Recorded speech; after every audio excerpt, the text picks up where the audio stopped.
Hello, friends, and welcome to episode 69 of From the Van. It's a podcast from my van, where I have conversations with people who have relationships with residential vehicles. I'm your host, Marty Benson, and today's episode features a good friend of mine, Christian Henkel. I hadn't seen Christian probably since before the pandemic. We all hung out at Tiny Fest, and then the world almost ended. And I hadn't seen him. He pulls up behind me I'm just putting stuff in my van. And, it was really great. He pulls up behind me, honks his horn. "What's up, buddy?" He just returned from Bend, Oregon. Incidentally, where I am currently recording this intro for this episode. He had been up here, a sort of work exchange thing with, REI. He was able to come and work at an REI here, transfer for a short term while he built his van out.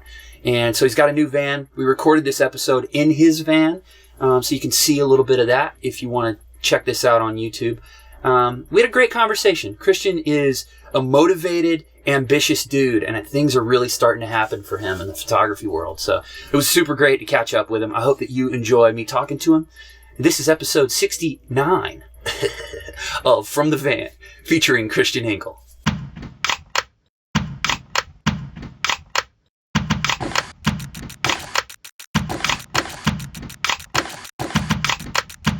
Christian, thank you for coming on the podcast, man. Always fun being on here. Welcome back. Thank you. It was round 3 now. Is it? Yeah. Well, one me and you, and then we had that one with Madeline and Caleb, too. The Zoom ones. Yeah. The Zoom ones. And that was forever ago. I know. That was the start of COVID. Yeah, like May or June or something. You guys had taken that road trip. Yeah, exactly. Thanks for the beer, too. Of course. But welcome back to town. You've been up in Bend. I have, yeah. I was so stoked when you came into the parking lot the other day. Yeah, when the first day I got back. I spotted your van. I know your van when I see it. Yeah, no, it was awesome. Nice change of scenery for sure. So I was up there for about 8 months probably. Mm-hmm. Working on this van, working at the REI up there, and then mainly just wanted to change the scenery. Yeah. Growing up in a military family, I was so used to moving around constantly. And then I had been in San Diego for about 8 years, and I started getting that itch and feeling to kind of go somewhere different. I feel like a brat, dude, complaining about this place, but I have that same relationship with North County. Encinitas is my favorite place in the world. Yep. But I got to get the fuck out of here and get some culture sometime. 100%. You know? And it was only 8 months, which isn't crazy long, but just that 8 months, definitely gave me a new perspective of just, being really thankful for what we have here in Encinitas. Just, it kind of the grass is always greener on the other side type deal, where it's I really wanted to get out of San Diego and go somewhere new, and then once I went somewhere new, granted, Bend was freaking awesome, and I will definitely be going back, but when I got there, it just kind of made me realize how awesome we have it here in Encinitas, or in San Diego in general. Yeah. It was definitely nice, refresher. Feels great to be back, though, and be wearing flip-flops and board shorts again. Uh-huh. What'd you do? Wait, so what months were you gone? I left San Diego in September. Okay. And I got to Oregon, middle of September. And then I left, it's May, I left end of April. Okay. Because when I left Bend, came back, I got here beginning of May. So been back for a couple of weeks now. What were you doing up there? I work at REI, so I transferred to the REI up there. That's rad that they let you do that. Yeah, no, it's pretty nice, especially with that location. It's, I guess, one of the most... Will we turn the fan off, or is that... No, that'll be not going to matter? Okay, cool. Yeah, the Bend REI is one of the most requested transfer locations. Mm-hmm. I'm not sure if you knew, but Bend's the second fastest growing city in the United States. Oh, really? So a lot of people are moving there. A lot of people like to transfer to that location. So I was really stoked that they accepted it. But yeah, I was working at the RI up there. I was building out this van that we're in now.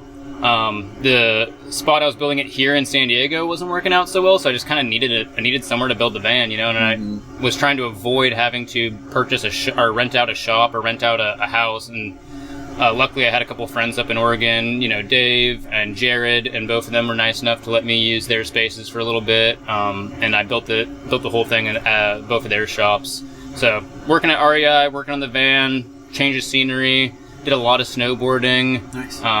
Definitely was taking advantage of having snow and stuff. I think it's kind of funny because a lot of people will spend the summers in Bend and then go to places like San Diego in the winter, but it was complete opposite for me. But I kind of like it like that. I enjoy being in the mountains. I enjoy the snow and being able to snowshoe, winter backpack, snowboard every day. Definitely a cool vibe. I've never done any of that, dude. It's really cool. Yeah, but it's I've funny. never been around snow. Yeah. I mean, I grew up on the East Coast in Virginia, so I was used to having like 4 seasons and stuff, but I had never lived in a place where I could go snowboard before work, which was super cool to me. But it's funny because all my friends there were super jealous that like, oh, in San Diego you can go like surf before work. That's so cool. And it's like, yeah, but everyone there thinks it's really cool that you can go snowboard or ski before work. So kind of goes back to what I was saying, where like the grass is always greener on the other side. Yeah, exactly. Everyone, all my friends in Bend are like, see my, you know, my posts here in San Diego, and they're like, oh, we're so jealous. And I'm like, dude, I'm jealous of you guys, like still spring skiing. Yeah. They got the river that goes through Bend that shoots rivers. So I got in it. Yeah, this time of year, everyone's paddling and floating, and it's like, and when I see their stories, I'm like, oh, damn, I wish I was back in Bend, but just gotta be thankful for what you got, for sure. Yeah, definitely. I'm probably gonna go through there in a month or two. Yeah. I'm gonna head out in a couple of days. Last time me and you saw each other, I know you were talking about like going up to Canada. Is that why you're going to be going? I'm going to go there as soon as they'll let me in. But they just determined the other day. It's like the 27th of May right now. They determined the other day. They revisit whether they're going to open the border like around the 20th or the 22nd of the month. Yeah. And so it's going to be closed until June 21st. But I like to travel slowly, so it's going to take me that long, at least that long. Yeah, to get up there it's definitely not hard to take your time.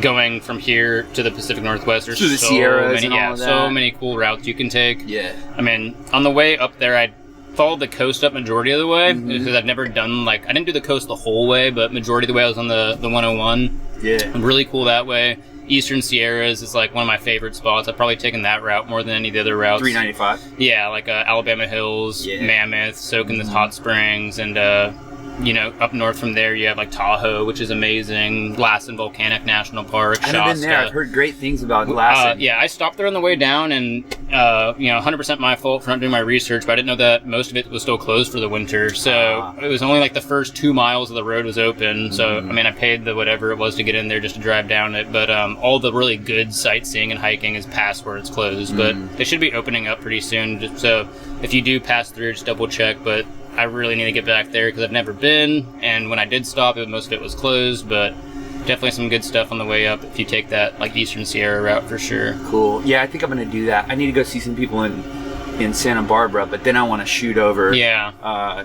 the Sierras, I think, because I've done the coast a million times. Yeah. It's so hard to not do Big Sur because it's so beautiful, but it's very time consuming, and I've done it probably 8 or 10 times in the last 2-3 years. So it's like, it's tough. Both sides are awesome. You really can't go wrong. Yeah. So. The grass is always greener, right? Exactly. Like, you want to be in the mountains when you're on the coast. Yeah. Well, let's talk about your new van, dude. Yeah, it's another Econoline. So same deal as the last one, Ford Econoline. Last one was a 98. This is a 2000, so a little bit newer. Passenger van as opposed to cargo, so it got all the windows, which is nice for the sunlight, but as you know, you lose most of your heat and stuff through your windows. Right. You lose a lot of wall space and stuff, but it was a really good deal on this one. I couldn't pass it up regardless of it being a passenger van. And I don't know if it's because it's a passenger van, but I got cruise control again. My last van didn't have cruise control, and you know, doing 16-hour road trips without cruise control sucks. It gets tiresome. Yeah, I was stoked to have cruise control back again. But yeah, put on the high top on this one. Last one was a low top, so that was like the first thing I did was they literally chopped the whole roof off, made it a convertible for a little bit, and then threw on the shell on top. They did that whole thing in 4 hours. That's crazy. Yeah, so I dropped it off at Fiberine in Long Beach. They paid an Uber for me to Uber me to downtown Long Beach to hang out, and 4 hours later called me and Ubered me back, and it was ready to go, ready to drive. So it was pretty impressive how quick they did that. But having the high top was a game changer. And then went up to Oregon and did all the build there at mostly at Jared's shop in Jared's garage. And basically, as soon as I finished, made a trip back down here for the summer just to hang out. Oh, so it took you a few months. It took me a lot longer than I thought. Yeah, the whole building this whole van was a whole process. It was not what I expected to be. There's definitely a lot of speed bumps on the way, which there always is, you know. Yeah. But yeah, going up to Bend. What happened that you didn't anticipate in this build? Mainly just like having to, you know, it's part of the deal with using friends' shops and stuff is, you know, you're going on their schedule and their time, and that definitely created a lot of hiccups and stuff, especially at the first shop I was at. The the owner of the shop, like, he's building vans for a living. It's his business. So, you know, that's got to come before some random kid building his van in your shop. Sure. So I had to respect that, and that he had to take care of the things he was doing for his business, and it just really, like, slowed down my progress on this, which, you know, completely understand. So that really put me back a couple months on the build, where there's a solid couple months where I just really wasn't doing anything to it at all. I was just living out of an unfinished van. Yeah. We've all done that. Yeah. In the middle of Oregon in the winter, 9-degree nights, it sucked. I wanted to know, like, how the fuck did you survive? Yeah, dude? I mean, I'm definitely not looking for any pity party or anything like that, but yeah, I mean... That sounds cold as hell, dude. It sucked. It built a lot of character, I'm not gonna lie. Like I said, not looking for any sort of pity. I think it was definitely a really big growing experience for me, and I don't know, it made me appreciate the little things for sure. Yeah. But, it was tough. I mean, I didn't, for 2 or 3 months, and probably the coldest part of winter, there was absolutely nothing in here besides, I mean, not even floors. It was bare empty. And then luckily I work at REI, so I have a lot of good gear. I do a lot of backpacking. I have a 0-degree bag and stuff. So, I mean, I lived in that sleeping bag throughout the winter. I'd wake up every morning and hop my sleeping bag to the front of the car, turn on the van and let it heat up, and then go about my day after that. And it was tough, but, like, you know, it was just part of the gig, you know. That's what happens when you take that leap sometimes into the unknown, is you get hit with those kind of speed bumps. But and Jared, Jared, he moved from Portland to Bend and got a house there, and he was nice enough to let me use his garage. And once I was able to work at Jared's place, things definitely started picking up a little bit. It was a lot more, a lot easier for me to use Jared's shop or his garage, just because he wasn't, you know, using as much as the previous person building vans for a living. So things really picked up then, and once I got to Jared's shop, basically it went from empty to finished in about like 3 or 4 months probably. But the 4 months prior to that was just like kind of just waiting to see what I was gonna do next. Where were you staying when you were in Bend? Well, that's the cool thing about Bend, and one of the things I miss the most compared to San Diego. As you know, the parking in San Diego can be difficult for van dwellers. It's a game. Yes, very much so. But in Bend, it's a 5-minute drive until you're in the middle of absolutely nowhere, in the middle of the woods, where it was just really nice I never really had to... The first couple nights was like still kind of nervous about getting tickets because it was just a new place for me and stuff. Yeah. But once I realized kind of what the deal is there and how things work there, I mean, I never worried about getting tickets, never checked my windshield in the morning. It was nice to be able to not worry about that versus here you kind of, you know, I mean, for me personally, when I wake up in the morning, it's like the first thing I do is like check my windshield depending on where I park. See if I got a ticket or not. Yeah. How many times does that happen to you? Only twice. Okay. But like, yeah, it's just like I get nervous about it, you know? Yeah, sure. Yeah, I mean, granted, at this point, having lived in a van for like about 2 years and spending a lot of that time in San Diego, I kind of like I have my pretty set in stone spots that are I know are pretty safe to park at. But even still, like I definitely get like a little nervous sometimes if I hear someone driving by and, you know, or parking up next to me, wondering who it is. But that was one of the cool things about Oregon was just, or about Bend in particular, was just it's a very small town. Everything's very close, and then it's not a far drive to just get out in the middle of nowhere and just BLM and things like that. We went like just west of downtown. We were hanging out with Jared came out for like the day one time. So that spot is basically Ellie Hoover and Shane. That spot is basically where I would stay every night. Area. That was the dustiest place I've ever been. In the summer, Bend gets really dusty. And then it's probably muddy as shit in the winter. 100%. Right? Yeah, well, in the winter, I had to learn the hard way. I wasn't really anticipating this. Once again, kind of goes back to not having ever lived in a mountain town before. But, like, 90% of all those, like, fire roads and stuff close in the winter completely. So all these spots I was camping at when I first got there were no longer available. Went to pull up one night, and they're all gated off. So I had to find new camping spots once that happened. But, I mean, there's still a pretty solid amount of spots even in the winter to park. But it's a Central Oregon, Bend, that kind of area is a lot of like old volcanic activity. So that all that volcanic rock turns into that really fine dust that you experienced in the summer. So it gets like super dusty in the summer. I didn't know that. That's cool. It's all like volcanic dust and stuff. Yeah, I wonder.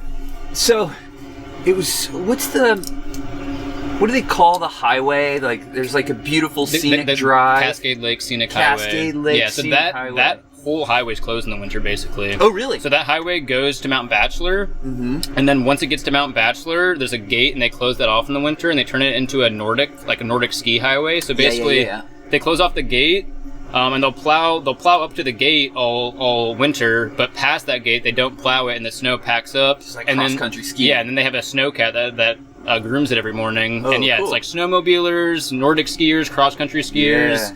I did a couple winter backpacking trips, and majority of the good backpacking is off of that highway.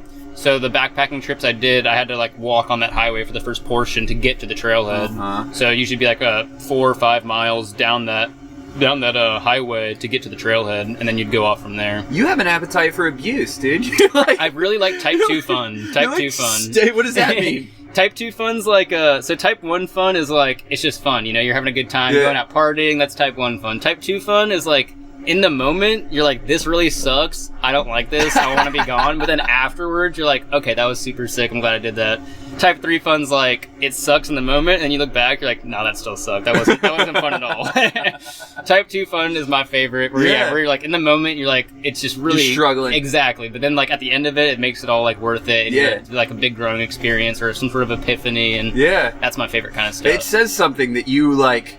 were like suffering in this cold ass van, and then you were still like, well, I'm doing it every day anyway. I'll go out for a like camping trip. I try to stay optimistic through all of that, because like I said, I mean everyone in life experiences those kind of struggles and stuff, and I don't think that like me having to sleep in the cold for however many months like makes it like my life any harder than anyone else. It's just like part of life, you know. So try to always stay positive with that stuff, and like I said, it made me really appreciate little things. I remember the first night that I got these benches installed, there wasn't even any cushions on it yet, it was just the benches, and like I was used to having my camping sleeping pad on the ground, and I got my sleeping pad up on the bench, and I remember like FaceTiming my brother and being like so excited. I'm off the ground, dude, like I'm on the bench, and he was like laughing at me. I'm like, what are you laughing at? He's like, dude, like listen to yourself right now, like you're stoking out over like being elevated 2 feet off the ground, and you're still like... And then I got a pillow, and I called them, and I was like so stoked to have a pillow again. Like I'd been sleeping on like a blow up camping pillow for so long, and it made me like just really appreciate like little things like that. Where it's just like definitely so fortunate to have like a bed again and pillows and like You're little things like that. Now, now I feel like luxury now, exactly. But yeah, no, it was all worth it, 100%. I wouldn't take any of it back for anything. Yeah. So what's up with the bed? This is your like.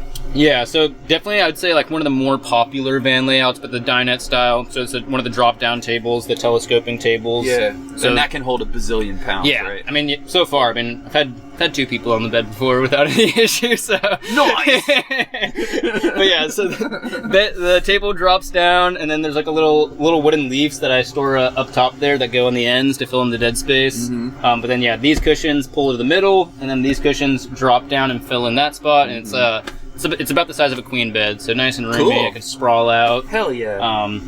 A little bit of a process to like set up. I mean, not even really. It takes me like 45 seconds, but that's like...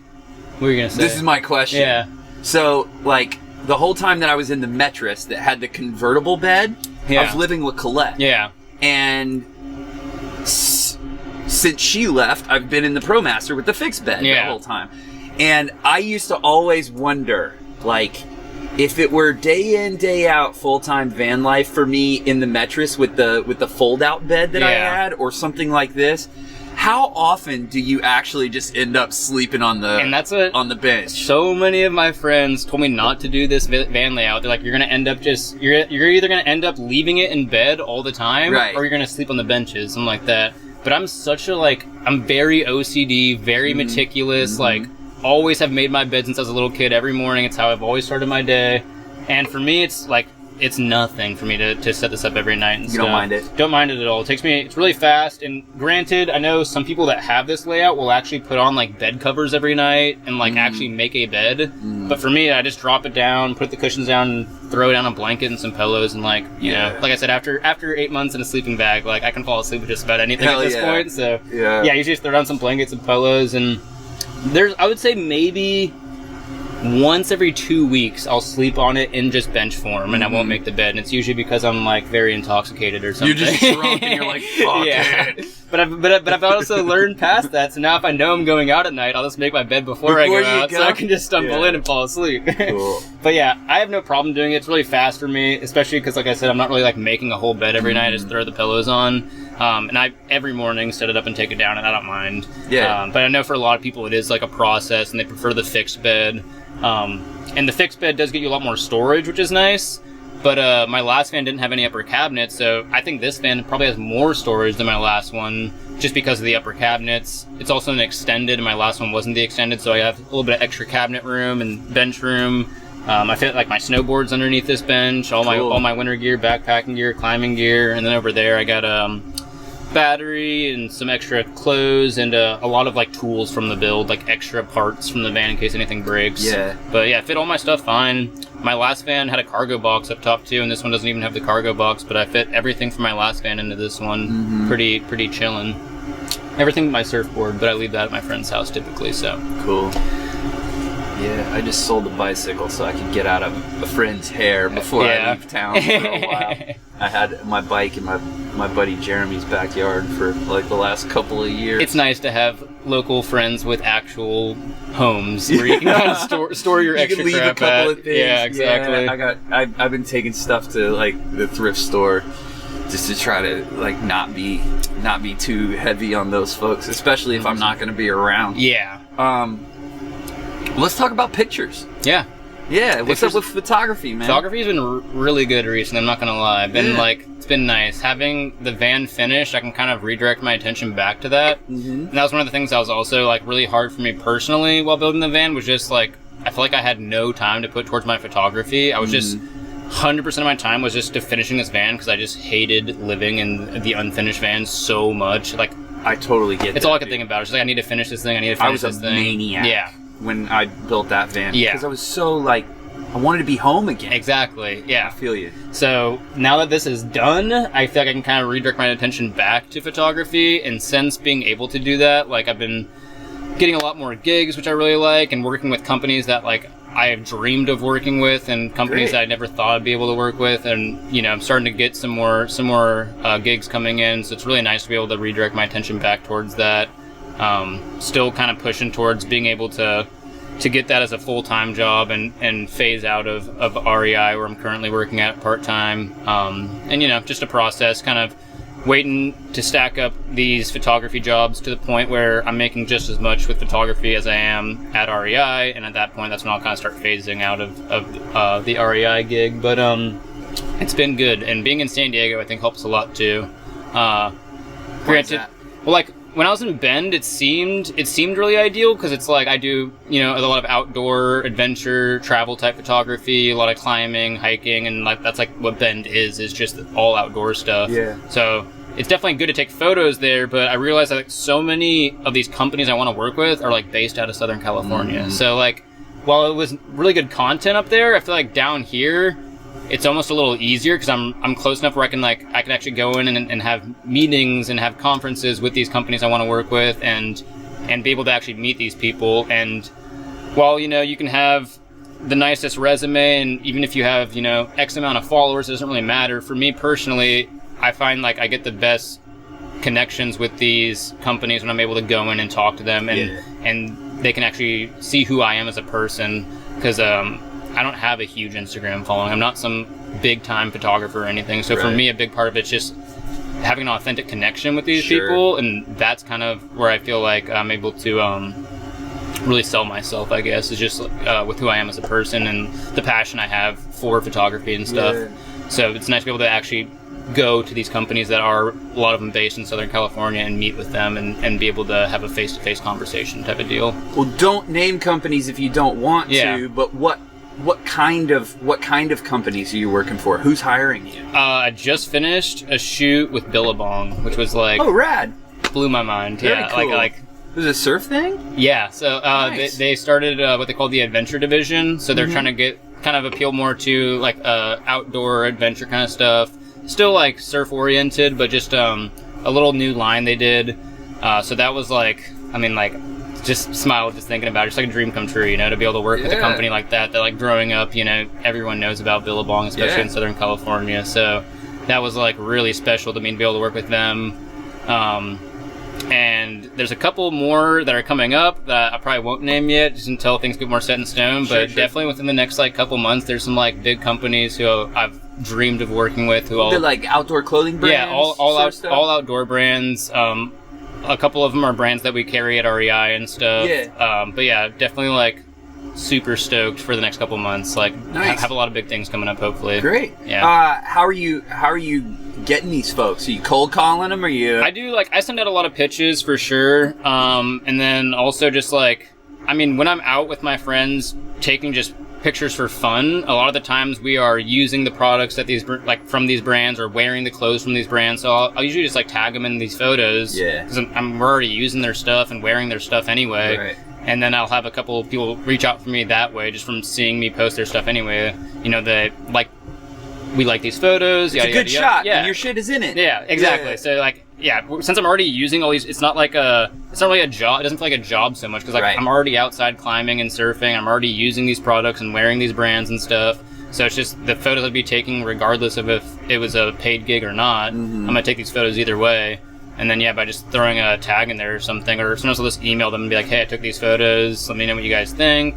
But yeah, a lot of pitches, and that's another thing that I was working on a lot before moving to Oregon, was just dialing in that kind of process of reaching out to companies and how I go about reaching out to companies and stuff. And the business side of being a photographer, you know, I mean, it's fun to go out and shoot photos, but when it comes to like trying to make a living out of it, you definitely have to learn that whole business side of it as well, the not so fun part of it. It's a very different discipline. 100%. Sure. Yeah, so been doing a lot of that now that I'm back and able to focus on that, reaching out to more companies that I've always wanted to work with and shooting my shot. You know, you don't get all of them, but definitely what I've been working towards more now that I have the time to do it again. Yeah, and I mean, it's a numbers game like everything else, right? You just 100%. Gotta hit them as much as you can. Oh yeah, I mean, I'll send out countless pitches and get a response from just a handful of them, but that's what you got to do. You know, you got to shoot all those shots, and you know, you make some of them, but you don't make all of them. For sure. What are you shooting with?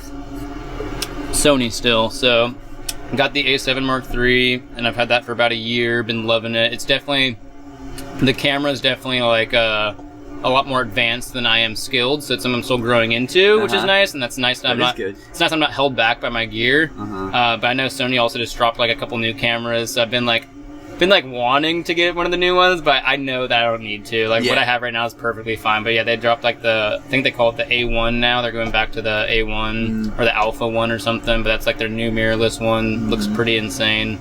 But yeah, I'm content with the A7 that I got now. Yeah, cool. So I'll probably be shooting on that for a little bit longer before I change to anything else. Been trying to shoot more film a lot too, which is tough sometimes. Just remembering to bring it with me and stuff, and an extra camera, but. I think having like talked to, just getting feedback from like followers and stuff, and people who like my photography, I think that a lot of them like the film stuff I do as well. So I've been trying to do more film photography and just kind of balance it out, not do all digital like I have been, and try to do more film stuff. So been carrying around my Canon film camera more, trying to get more film shots. I got like 3 or 4 rolls of film out to get developed. Probably do that sometime this week. So I've been sitting on a bunch of film photos as well, but I like the Sonys. Definitely been a nice, switching from Canon to Sony was hard because I was so used to Canon and everything, but I've been loving the Sony for sure. You're using Sony too, right? It's supposed to be really good. This is Lumix, Panasonic. Yeah, I like Panasonic too. It's a decent camera. Yeah. I actually need to. It's gonna stop on me in a second, so I'm gonna cut it off and start it back up. Well, what's up with, this is a question that is misplaced in time. Yes. May I have another beer? Of course you may. That's not the question I was referencing, but thank you. Every podcast I've done with you, we've been drinking beer, so I was like, I gotta go get a 6-pack before this podcast. Oh, I don't want to turn it off, I just want to turn it down. Squeaky. You got the remote one. Yeah, I feel so stupid with it in the van because everything's so close. The remote is gigantic, I know, right? Dude. Well, like, you know, at the start of the pandemic, a lot of people started doing van builds and stuff, So it's really hard to get certain things, such as fans. Yeah. And they were all sold out or back ordered. And Dave was, building vans for a living, so he had a stockpile of fans already, and he only had the ones with the remote. And then they're sold out everywhere else. I was like, okay, I'll get the one with the remote. Yeah. I mean, I don't need it. I feel silly using it because it's like I just used the remote when I'm right here, so I feel silly when I use it. Yeah. But it's nice to have sometimes. You don't have to move it all in bed and stuff. Right. But yeah, it was all that was available. But don't regret it. Oh, the misplaced question. Yes. Are you still? What's your electrical situation in here? Still using Goal Zero. Okay. Once again, working at REI, it's nice just having the discounts and stuff for that. So stuck with Goal Zero. I got a bigger one. The last one was the Goal Zero 1000, which is like a 100 amp hour battery, and this is the 1500X. So they do the X model now. It's supposed to just be more efficient with getting solar from the panels. And then it's also 150 amp hours instead of 100 amp hours. Has the Bluetooth and Wi-Fi. I can connect it to my phone and check the battery all on my phone and stuff, but that's over in that corner underneath the bench. Yeah. For the panels, I had Goal Zero panels in the last one, but I went with a different brand of panels this time. Is New Power panels, 250 watt panels. So we got 300 watts of solar, which is 100 watts more than my last fan. So a little bit more solar, a little bit bigger battery. And it's been awesome so far. I wired it a little bit differently than the last fan too. So the Goal Zeros and all those different portable power stations have ports on them. They have like a, USB, cigarette lighter, etc. And for the last fan, I wired everything to those ports. But for this fan, I have a fuse box with it's called an Anderson port. It's one of the ports on the Goal Zero. So everything's wired to that fuse box, and then that fuse box just goes to one port on the whole Goal Zero. So all those other ports are still open if I wanted to use them. Okay. And it's just another little safety barrier. If something were to blow out, it would, it'd go through the fuse box before it would go through the battery. Right. And granted, the Goal Zeros have built-in circuit breakers and stuff like that, but just a little extra level of protection. Opened up a lot of ports for me. But it's been awesome. I don't think it's ever dropped below 60% since I've gotten it. Cool. Granted, I don't have a whole lot of stuff. Lights, water pump, fridge, fan, What's your fridge? Dometic. It's in here. It's a CFX 35, so 35 liter Dometic fridge. Last van, I had the CFX 28, so just a little bit bigger than the last one. You can get a couple more beers in there, Cool. Well, what's up with the future? I mean, you mentioned that you got some gigs coming up with companies, but how long are you gonna stay in Encinitas this time? I'm not sure. I mean, my plans changed so much. Life is very fluid and things are always constantly changing and popping up. So nothing's set in stone, but been really considering selling this van actually. Oh, really?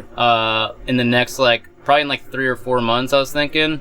Once again, not set in stone, things could change, but I was thinking about selling the van and getting a place here in Encinitas and building another van, this time at my own shop.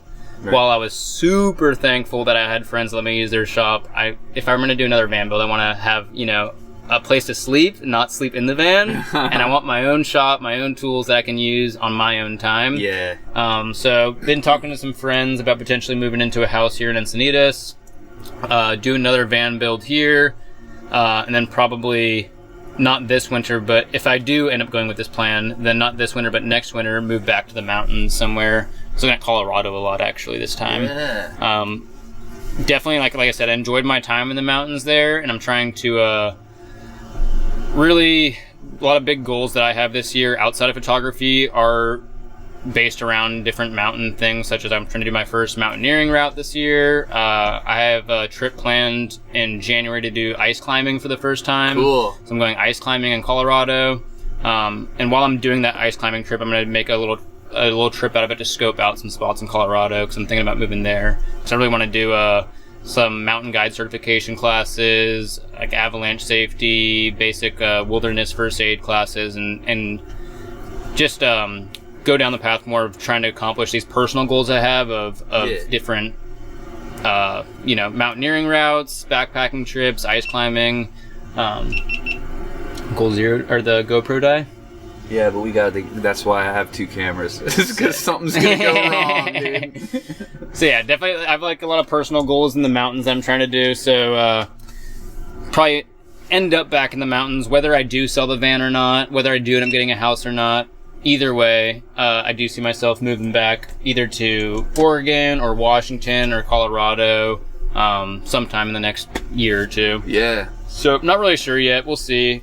Kind of depends on my own financial situation, how my photography is doing, how the van market's doing. But yeah, you know, as I'm sure you're aware, people are like loving the vans right now and buying them left and right. So, dude, people who previously had been like, really? You're choosing to live in a van? Yeah. Come on, dude. Is everything okay? It's funny. Those people were calling me last year like, how do I do this? It's the only safe way to travel now, you know? Yeah, and like, not to be that guy, but I feel like I've experienced that a lot in my life where like I've never been a fan of like the mainstream things. Yeah. Not to sound, I don't know, it sounds weird saying that, but I've always just liked the more like small niche community type things. So it's very funny to me that like, you know, people that used to like tease me or think it was so weird that I lived in a van are now like, yeah, you know, showing a little bit of interest in it. Or I even have a lot of friends that like are building vans now or living in vans now. It's just very interesting to see. It's not like nothing wrong with it. I think it's cool, but it's just very interesting to see that transition and the more open-minded acceptance to that kind of lifestyle. But yeah, my parents right now are out of town and I'm watching their dogs. I told you that. And I slept at their house last night, and it was so weird to like Isn't it bizarre? be in a house again. Yeah, and that kind of like I was already planning on selling the van. Like when I built this van, I was intending to sell it. I knew. Oh, really? I didn't know when or how long I was going to live in it, but I built this with the intention to sell it. What's the deal? Why? You just trying to make some money off of it? It's a nice side gig because, you know, a nice little side hustle because people are wanting the van so bad right now. And also because my like end goal with the van is I want to get like the most badass 4x4 off-road capable van. Yeah. And I just don't have the money to do that right now. So this is like a side hustle. Stack it up. Exactly. So each van I sell, I make the next one a little bit better and a little bit better until I do eventually want to have like a 4x4 converted Econoline lift kit. You know, all the front bumper, rear bumper, accessories. Exactly. Yeah. So that's like the end goal. Or at least something just a little bit more off-road capable. Cause like I said, I have a lot of personal goals outside of photography that revolve around being in the mountains. And in order to accomplish those goals, I think it'd be very beneficial to have a four-wheel drive vehicle, something a little more capable. So that's what I've kind of been working towards. But, yeah, staying at my parents' house was just kind of like, it made me not like miss being in a house, 'cause I love being in the van, but it definitely was like, it kind of made me feel like it would be a good decision for me to sell this van and get a house, at least to build the next van in. Yeah. But yeah, it's just, it was very interesting to like wake up and I showered twice yesterday. I can't tell you the last time I've showered twice in one day. It's been years. The thing is, like, so I've done a little bit of dog sitting where I needed to stay in the house, even though my van was out front. Yeah. And I prefer, honestly, I'm mad when I have to stay in a house. Yeah. For some reason. Because I like my van. Yeah. Like, I want to be in there. People are like, oh, come visit us. We have an extra room. And I'm like, no. I mean, I brought my house. People don't get it. Like, this is our house. Like, I feel more at home here than anywhere else. And I mean, same thing when I was in Oregon. Jared used to, like, ride me so hard, especially in wintertime. He's like, dude, I have a house. You can crash on my couch. You can you can sleep here. It's warm and stuff. And like even in the middle of winter, 8-degree nights, no heater, I still wanted to be in my house. Like, this is my house. Even if it's not built yet, this is my house. And I just felt comfortable in my own space, you know? So it's like a thing that, it's a weird thing people don't, like, some people don't understand, like, why would you not stay in my guest room? It's like, it's my house, you know? This is my bed, this is my, like, it's just, you feel more comfortable here. I brought my home over to your house. Like, I am comfortable in it. But that is the one thing. So I'm frustrated when I have to stay in a house, but the one thing that I do is shower, like, all day. Yeah. You know what I mean? I mean, I woke up and showered, and then I went to the climbing gym and climbed all day, so I was super sweaty and nasty, and I was like, wait, I'm at a house, I can shower twice. I can go shower right now. What's your climbing gym? Vital? Mesa Rim. Oh, okay. Yeah, so a little bit pricier than some of the other local gyms, but they got really nice facilities, and honestly, it's funny talking to my friends, because a big part of a big thing for me when I'm selecting a gym is something that my friends don't consider at all is their showers and stuff, you know, because my friends aren't there to shower. And it's like, for me, the gym is where I shower. Right. So I have a Planet Fitness right now, and since I just moved back, I don't have a membership at any of the climbing gyms yet. But before I moved, I was at Mesa Rim, and I'll probably go back to Mesa Rim. But yeah, it's just like they have saunas, really nice showers. Yeah. And, you know, I think some of the best climbing out of any of the gyms, but it's just funny because none of my friends think about that aspect of it. But I'm like, how are the showers? Right. It's like, yeah, the climbing's good, but how are the showers there? Because that's what I want to know. That was the silver lining from the struggle that we had last year with the pandemic. Yeah. That, you know, we were Planet Fitness and 24-Hour Fitness members, and they shut down. And then when they did open back up, they opened the machines, but not the showers. Yeah. And I didn't join those places to work out, man. I want to be outside. Yeah. I'm not a gym guy, no. you know? I'm the same way. And so the showers didn't open back up, and I had to figure out how to build a shower in my van, which I did, and it's badass, but it's not the same as standing under some hot water, just 100%. Yeah, no, in Oregon, when I first got there, the showers were closed, and then I think like a month after I got there, they opened the showers back up. Oh.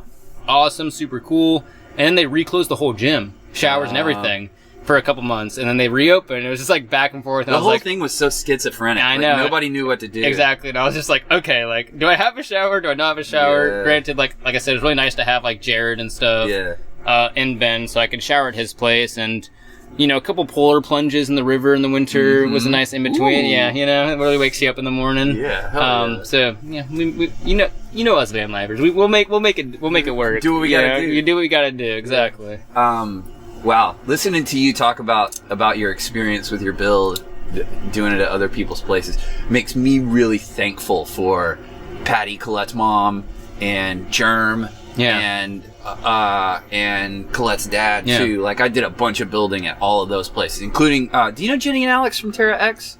I know Terra X. I don't think I've met Jenny and Alex, but I know Terra X. They are so much fun. Yeah. I'm probably going to do a podcast with them before I leave town.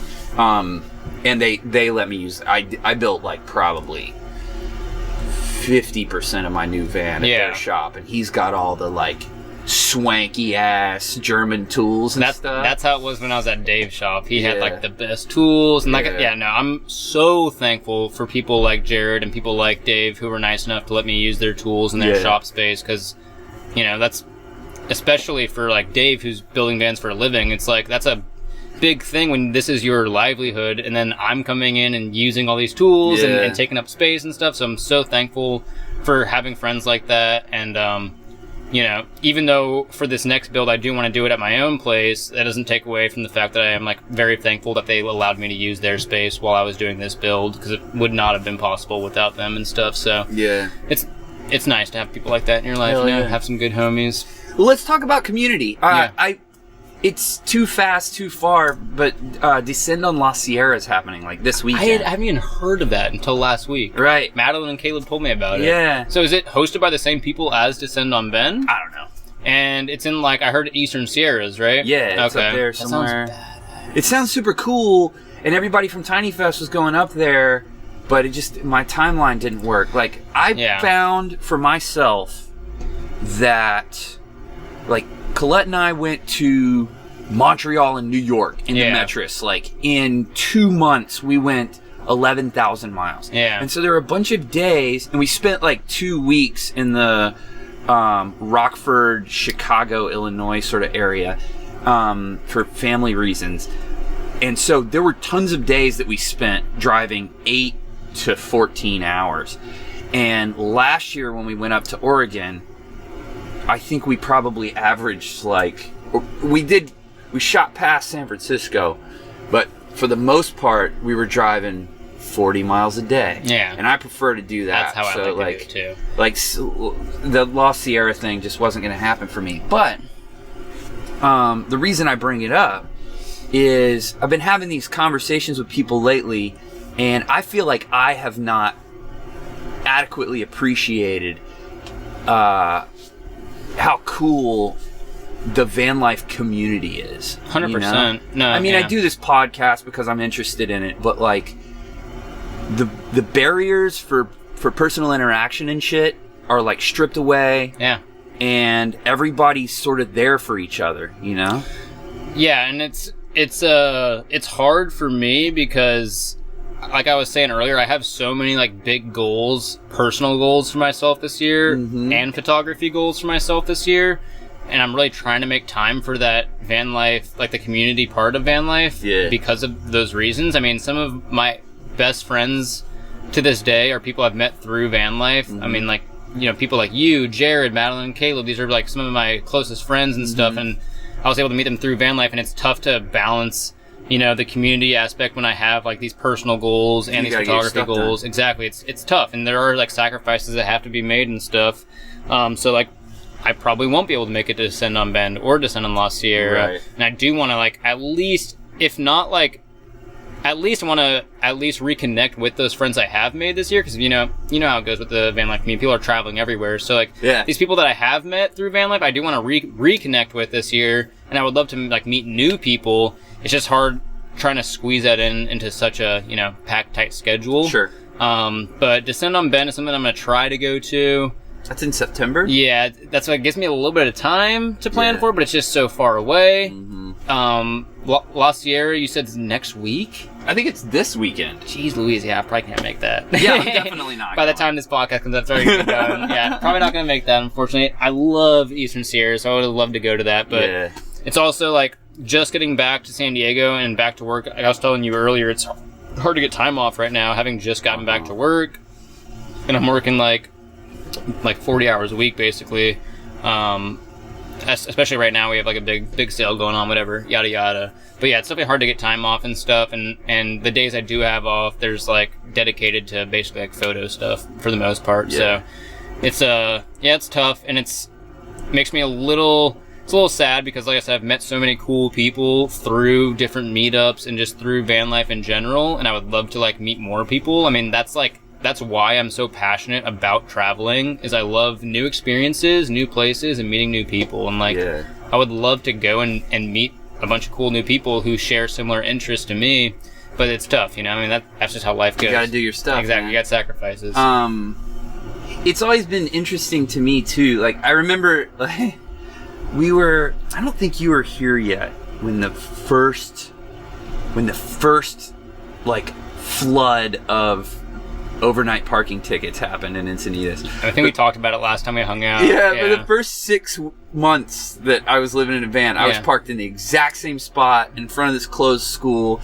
And I used to park there too. So I would laugh because I'd make my coffee in the morning. I'd go outside and there'd be 12 vans there. And I used to park there. We'd like, hey neighbor, what's up? And stuff. And then everybody got ticketed. And was this pre-pandemic or post-pandemic? Oh, this is almost 3 years ago. Oh, okay, yeah. 2.5 years ago or something. No, it would have been 2 years ago.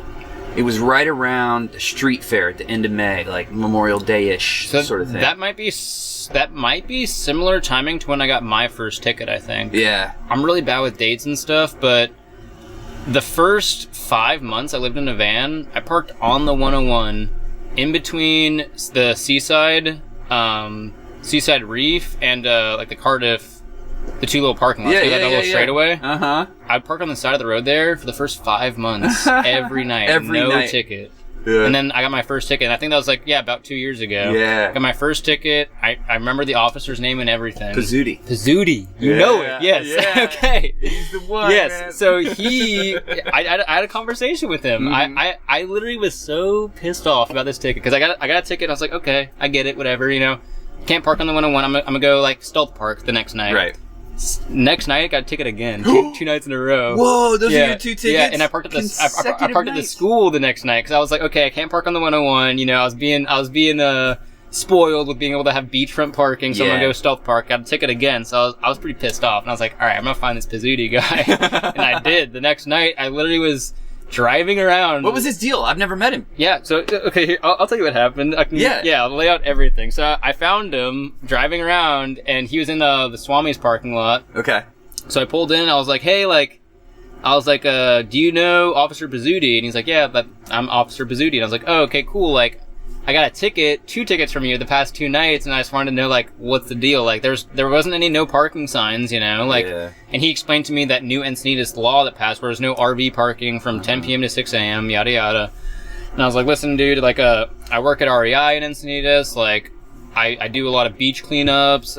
I'm a member of the community. Like, I do my laundry here. I shop at the businesses here. Like, I'm a contributing member of society here in Encinitas. Like, I just want to know, like, what can I do? You know, and he told me I could park anywhere east of the 101. He wouldn't give me a ticket. He said, I'll remember your van and I won't give you a ticket. Oh, you got a pass. Well, yeah, it's cool, but it's also, like, kind of effed up, you know? The fact that it's like, that's not fair. It is. And it's like, I wasn't going to say that to him because I was happy that he was going to let me off the hook, but it's like, that's messed up that, like, all these other people are going through the same stuff I'm going through and I get off the hook because I had a conversation with you, like... I mean, it speaks volumes to a couple of things. First of all, kudos to you for not being, like, pissed off with this guy or a dick to this guy or whatever. I just want to know what to do, you know? Right. Yeah. But then on the other hand, and I'm stealing this phrase, which I love, from John Jaramillo.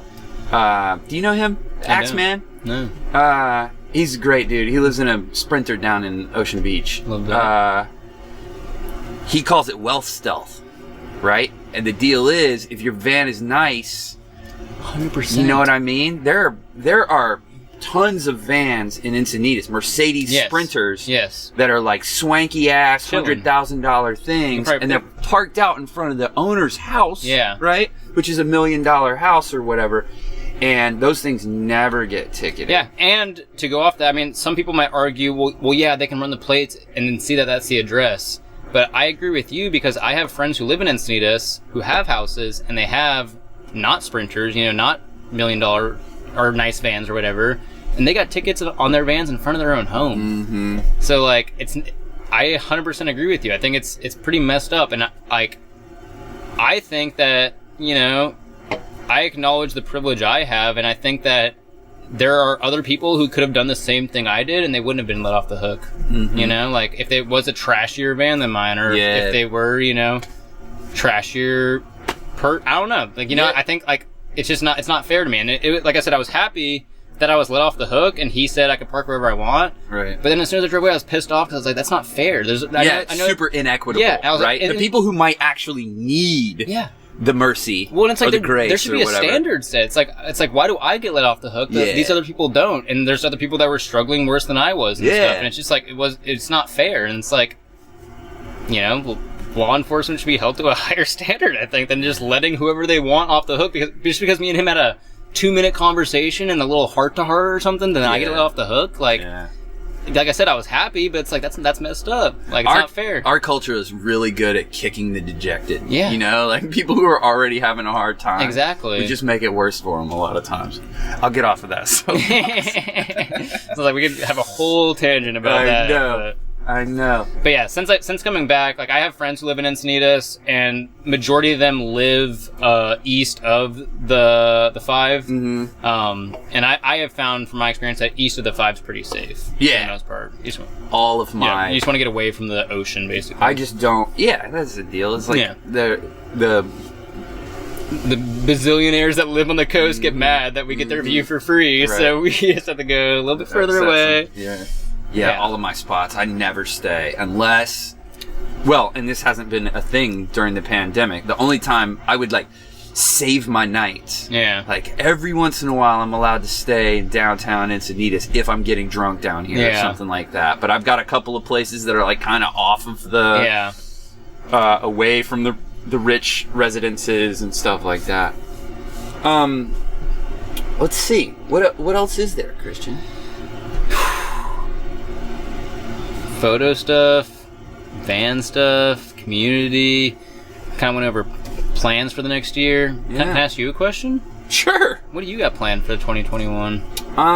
Any big goals? I know we talked about the Canada trip a little bit that you were thinking about going on. Damn, I don't want to say this on my podcast, but yes, I do actually have a goal. Hey, if you don't want to talk about it, we can talk about it after the podcast. It's okay, dude. Right. If I immortalize it, then maybe I'll actually fucking do it. Plus, this is at the end of the podcast, so anyone who has listened to this whole thing, it's a little gift. They get a little sneak peek of what Marty's got for 2021. Tuesday is the 1st of June. Yeah. And I'm gonna leave Encinitas and drive north as far as they'll let me. Yeah. Go into Canada, and then I'm planning on video blogging like constantly. Love that. During this thing. Yeah. I've got a couple of little scripts written for some stupid kooky little van tip videos and stuff. And I would love to figure out to this point, I have never even looked into monetizing the podcast. Yeah. I took like 8 or 10 months off or something like that because I did those Zoom podcasts and I just didn't like you were saying about networking with these companies. Yeah. I want to be in the room with somebody. 100%. And it's not the same doing a video chat. Yeah. I mean, I had a great time doing the Zoom podcast with you, Madeline and Caleb, but it's like, I can't tell you how much more fun it probably would have been if we were all in a van together. Hell yeah. Sharing a beer. Of course. Like, it would have been awesome. Yes. And so, my hope is I'm good on money until September, not working. Okay, yeah. My goal is to figure out a way to get dough from YouTube and the podcast somehow. Yeah. In a respectful and hopefully not very intrusive sort of way. Yeah. You know? And if I can do that and turn that into my full-time deal, I'd love to just I want to be in New York City until it gets too cold to be there. Yeah. You know? Like, I love New York. I want to go to Montreal and like be in those two places in the fall, and then go down and see my parents in South Carolina. So that's the deal. But you're from the East Coast? Yeah, I grew up in South Carolina. Do you know in the swamp? Do you know I grew up in Virginia? Virginia, yeah. I'm sure we've talked about that. I can hear it a little bit. Yeah, it's funny that you say it because when I first moved here, I definitely got teased a little bit. Yeah, that's another thing we could talk about is when I moved to Oregon, they hate Californians. Absolutely hate Californians. Is that a thing? Yes. Yes, please tell me about this. And especially Bend, because like I told you, I gotta restart this. Okay. I'm so curious about this. This is awesome. What's the deal in Bend? Yeah, Why do they hate Californians? Well, I feel like, honestly, throughout traveling, I think a lot of people don't really like Californians, but Bend in particular... They're just jealous, honey. Like your mom would say. I think it's the same kind of thing as like why a lot of other countries don't like Americans. It's just kind of like the cockiness and like arrogance that a lot of Americans... I'm not going to generalize, but a lot of Americans, you know, like... Oh, yeah. We're the best, yada, yada, yada. So... But I think it's the same kind of thing with California, and in particular in Bend, because it is, like I said, like one of the fastest growing cities in America. It's like a very localized mentality. It's starting to get territorial. Yes. Yes. So like people would be like, oh, we don't want you guys moving here, yada yada yada, which is funny to me because Bend's main source of income is tourism. So it's funny to me that like so many people were like some of my friends would be like, you know, like you don't have to say you're from California, and me, like, I'm a proud Californian. I'm not born and raised here, but like I've spent more time in California than anywhere else, and like it's my home. Like Encinitas, San Diego, this is my home, and I was proud to be from there. So I would always be like, people would ask where I moved from, I'm like, San Diego. And I got a lot of like, never anyone was mean or like was rude to me or like no one tried to like jump me or anything, but definitely I got teased a lot. All those gangs in Bend. Oh yeah, gnarly. But definitely got some like people were like, definitely tease me and stuff for me. Teasing you? Yeah, and be like. Yeah, I remember one time in particular was when I was at work at REI, working in footwear, helping out some customers, and there was a couple that was in footwear, and I was helping them out, getting them shoes or whatnot, and they were like, we're not from the area, we're visiting, do you have any good hikes you recommend? And another customer next to me, he was like, oh, Bend sucks, there's no good hikes, you don't need to come here. And he pats me on the shoulder, he's like, right? And like, he doesn't know that I'm not from Bend. And I look at him like, I'm not joining in on this. Like, I was like, I'll give you guys all the cool hikes around here. I'll give you all the cool stuff to do. Like, I'm so glad you guys are here. And he gives me this dirty look. I'm like, dude, I'm not playing into that. Like, I'm not about that. Like, I mean, in my opinion, personally, this is all stolen land. This is not your land. Yes. So I was like, it's just funny to me too. And, I don't know the exact statistic, but a large majority, 75% or something, of the people that live in Bend were not born in Bend. So all of them are transplants from somewhere, but someone will live there for 3 years and think that they're just like some loke dog and be like, oh, you can't come to my town. I'm just like, get out of here. I hate that kind of mentality. Dude, I've been surfing for 35 years. And exactly, surfers get it. Localism makes me fucking 100%. crazy. And luckily in San Diego, we don't have a lot of it. There's a couple breaks that like I see a little bit of it at, but like,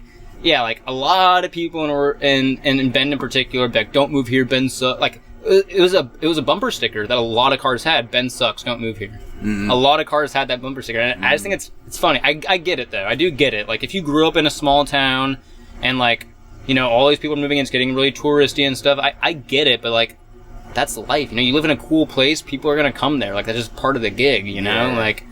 And yeah, I see both sides, but I'm not about like shaming people or making people feel bad for visiting or moving there. So I didn't play into any of that. I see both sides, but it's a cool place. I would love for more people to experience that kind of place.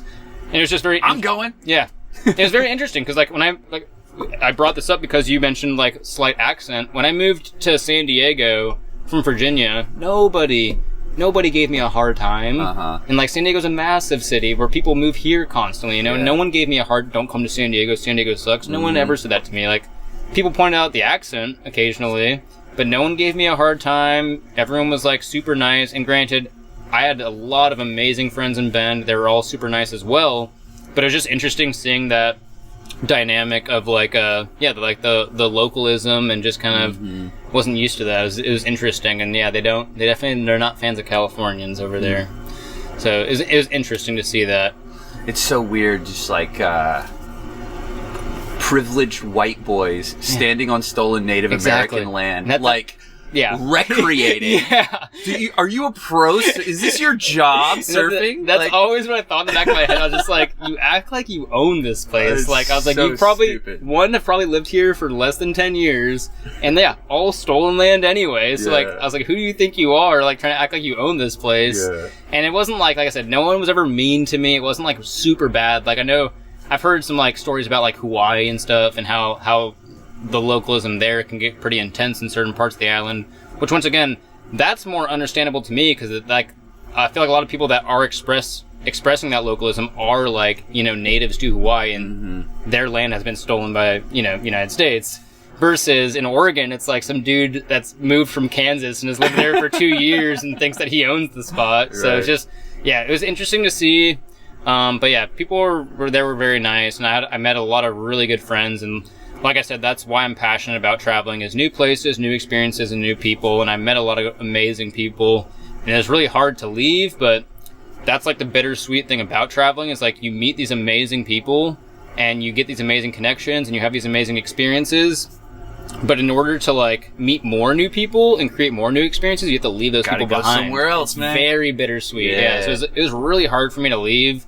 And I've had some FOMO, some fear of missing out since I left. And like, I'll see them post stuff, and I'm like, damn, like, wish I was in Bend. I wish I was doing that with them. But then like we talked about at the beginning of the podcast, like when I was in Bend, I saw my friends here post stuff. I'm like, oh, I wish I was in San Diego. And it's just like, That's a difficult existential problem. Yeah. Whatever you're doing at the price of the exclusion of everything else. Exactly. And that was a big takeaway for me from those 8 months in Bend. It's just like I said, I wouldn't, regardless of the sleeping in the cold in an unfinished van, regardless of all the crap I had to put up with when I was there, 100% worth it, because it just like was really eye-opening to me.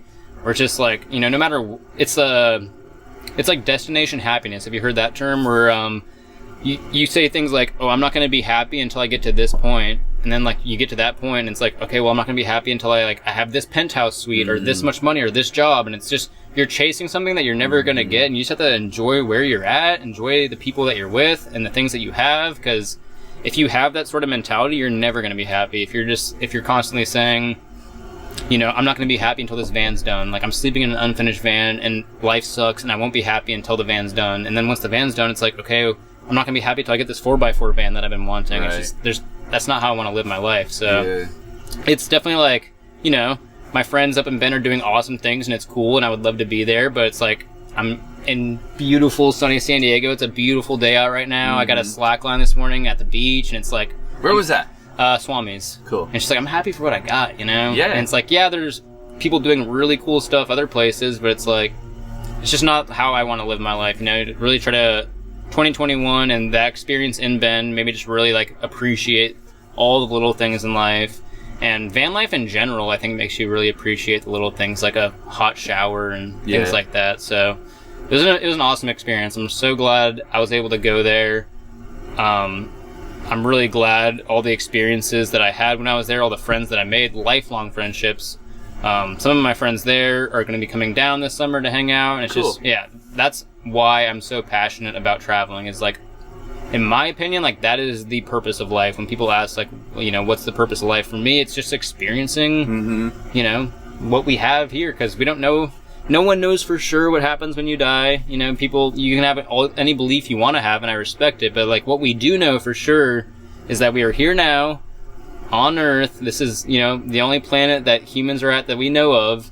And for me, it's like, all I can do is experience what I have here, because that's all I know to be true. I don't know what happens when I die. I don't know what happened before, you know? So I just try to enjoy where I'm at now and enjoy the things that I have. And to me, that's like the whole purpose, is just exploring all these places. And there's still so much of the world I haven't seen and stuff. And it's overwhelming. If you look at that map up there, those are the only states I've been to are the colored ones, and there's still so much of the U.S. I haven't seen, which blows my mind. And it's like, it's insane. So Chris Neal, this dude from Nashville that I interviewed last week. Yeah. He's doing the lightning round. Like, he's been in a van for like 3 weeks. He's going to La Sierra. He went to the Tiny Fest and something outside of Vegas or something. And, you know, sometimes you need to travel like that so that you can get to places. Yeah.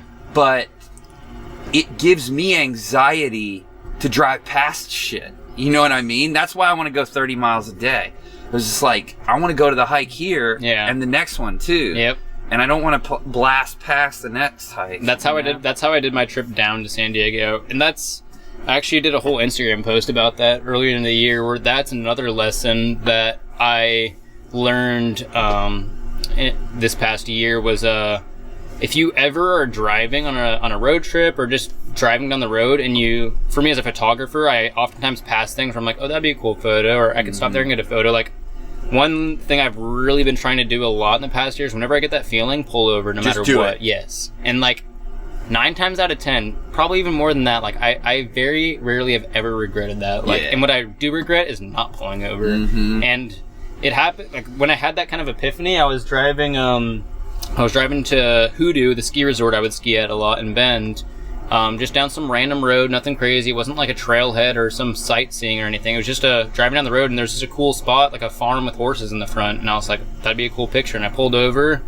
took a photo, and it ended up being like one of my favorite photos I've ever taken. Awesome. And that's where I got that kind of like, I don't know if I'd say epiphany, but realization, where it's just like, it's just, whenever I get that feeling now, I always try to pull over. Keep doing this. Yeah, I always, no matter if it's like a huge monument, sightseeing spot, or just some random turnoff down the road. Like, if I get that feeling where I'm like, I want to pull over and check the spot out, I really have made a point now to try to do that and enjoy the ride, you know, not just try to drive 14 hours to this big destination, but all the little tiny stops along the way. And that even overflows into my photography, because that's my favorite thing I like to take pictures of, are the little moments in between the trailhead and the summit, you know? That's like, for me, my favorite thing to capture isn't necessarily the postcard landscape shots that everyone sees, but like all the little moments that gets you to that summit. Like, that's what I've always been passionate about, dude. Capturing those little moments. I had to take there was a recall on my van. Oh yeah? For some cable or whatever, and I've been trying to get it in there for years.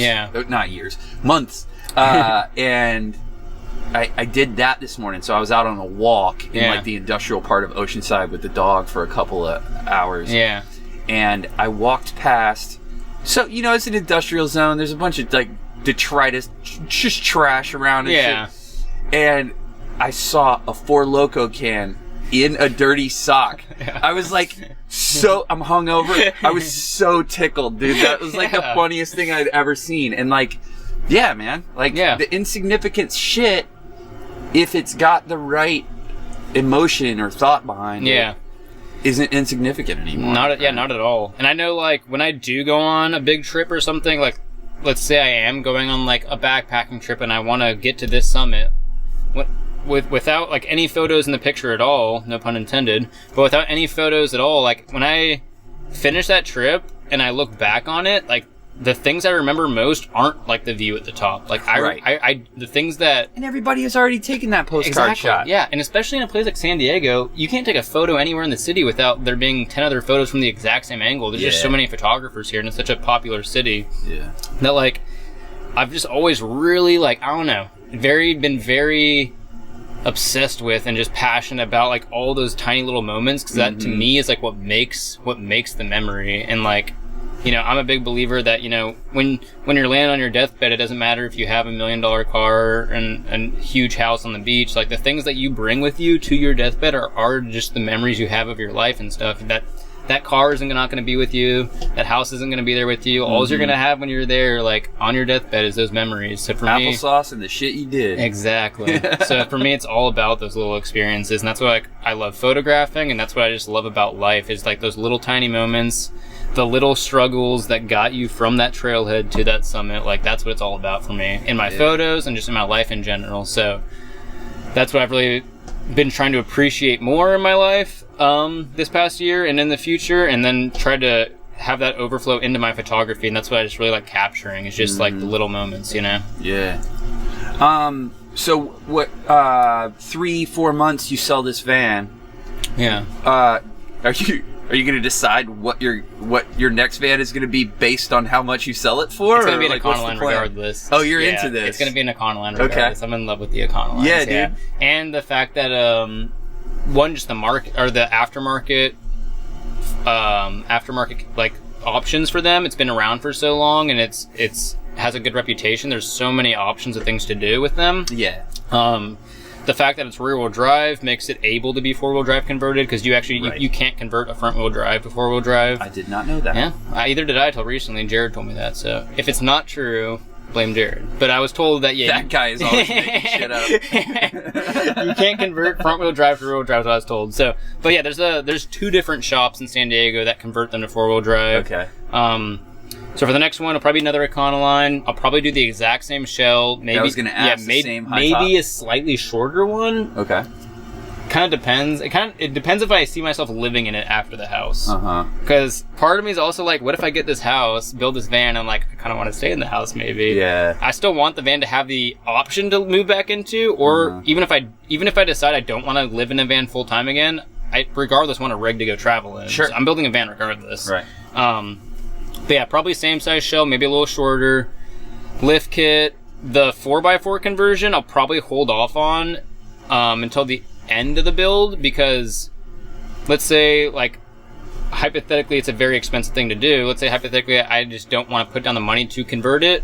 I still want to have, like, the lift on it and suspension upgrades and things like that. The 4x4 can always come later down the line. Yeah.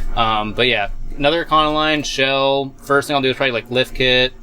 Want to do, like, a vinyl wrap or a fresh paint job. I want it to be, like, I'm thinking this next van will be maybe not the dream van, but pretty dang close to it. Yeah, pretty dang close. So very off-road inspired, winch, bumper, lift kit, all that stuff. They call it a pre-runner van, so it's that off-road kind of style.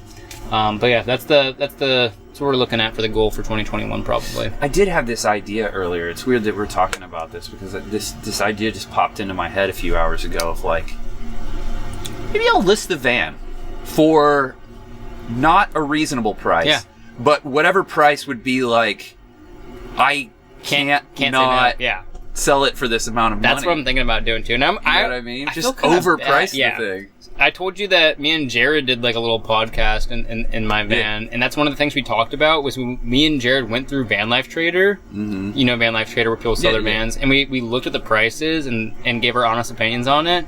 Dude, I feel kind of bad because, like, people, like, are getting ripped off. They're getting ripped off, dude. Yeah, and it's like, I feel bad what I want to list this thing for, but at the same time, like, that's capitalism, dude. That's the world that we live in. Whether you like capitalism or not, like, you can't really beat it. That's just our society. So I was thinking about doing that as well, like listing it for something that, like, me personally, I would never spend, but like due to the market, it's like a reasonable price. Mm-hmm. And like, I mean, I guess at the end of the day, like if they're happy with what they're paying for it and I'm happy for what I'm getting for it, then like that's all that matters. But part of me is just like, build your own van. Don't buy a van. Yeah. Like, please build your own van. When I was selling my previous van, the first guy that came to look at it was like, this is too much money. What? Why are you trying to charge so much for this? And I was like, you need to build your own van. Yeah. He's like, I'm a computer programmer. I make such and such money. And I'm like, okay, man, you're clever enough to watch a YouTube video. Dude. If you don't want to pay for the van, then build the van yourself. That's what you got to do. When I built my first van, I was a college dropout working at a restaurant. Yeah. And I built the I had no experience in anything in life. Like you got the time and an internet connection. Yeah. You can do it. And my first van I had a lot of hope with. This van, I would say like 95% of it was just me. Like Dave helped me quite a bit in the beginning.